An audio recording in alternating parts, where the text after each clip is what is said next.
अब है forward trade agreement. Forward trade agreement में दो चीज़ें हैं, एक हमने एक फॉरवर्ड लोन लिया है और दूसरा हम एक एफआरए बाय करेंगे। फॉरवर्ड लोन लिया है तो हमने जब हम लोन लेंगे तो हमारे T1 पे एक अमाउंट हमें रिसीव होगी, हमने वो लोन लिया, और T2 पे हमें वो लोन जो है वो पे बैक करना पड़ेगा।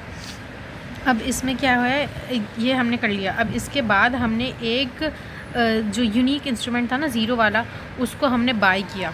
उसको जब हमने बाय किया तो T1 पे हमने उसकी पेमेंट की और T2 पे हम वो सेल कर देंगे, हमें उसका वो रिसीव हो जाएगा और उस पर जो भी इंटरेस्ट रेट है वो रिसीव हो जाएगा।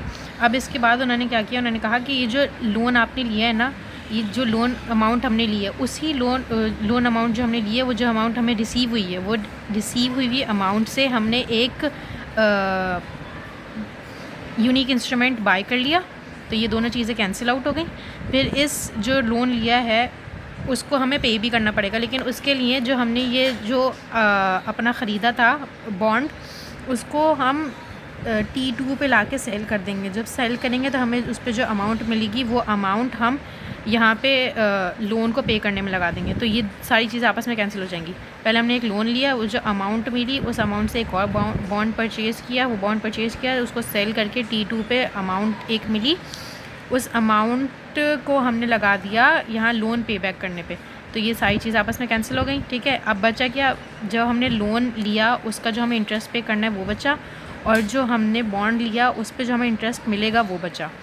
जो हमने लोन लिया है वो FT0 है, फॉरवर्ड लोन है, तो उसका जो इंटरेस्ट रेट है वो हमें T0 पे पता था, इसीलिए वो FT0 उससे डिनोट किया हुआ है और वो फिक्स्ड है। जो हमने ख़रीदा है वो फ्लोटिंग है और वो LT1 है, लाइबोर बेस्ड बॉन्ड है। LT1 वो फ्लोटिंग है, तो फ्लोटिंग और फिक्स्ड रेट हमारे पास बचा।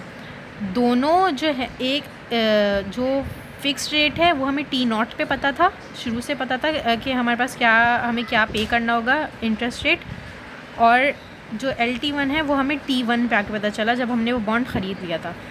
Both can't be known at T0, वरना अगर वही बात है, ये मैंने पीछे बताई थी कि अगर दोनों की वैल्यू हमें T0 पे पता होगी तो फिर जैसे सपोज़ करो अभी हमें पता है FT0 जो है वो 5% है T0 पे और LT0 जो है वो 6% है, तो हम खुद ही 6% वाला लेंगे, हम 5% वाला क्यों लेंगे। लेकिन यहाँ पे हमें इसीलिए हमने ये सब किया क्योंकि हमें एक की प्राइस जो है वो T0 पे पता थी, एक की T1 पे पता थी, इसीलिए हमने दो बॉन्ड्स जो है वो परचेज़ किया ताकि हमारा रिस्क जो है वो कम हो जाए। जैसे अगर यहाँ पे हमें बहुत ज़्यादा अमाउंट पे करनी पड़ती तो वो हमारे लिए बहुत लार्ज हो जाता है, इसीलिए हमने जो यहाँ पे लोन लिया उसको हमने यहाँ पे उससे एक और बॉन्ड परचेज़ किया ताकि उस पर जो हमें इंटरेस्ट रेट मिलेगा वो यहाँ पे इसको बराबर करने में काम आए।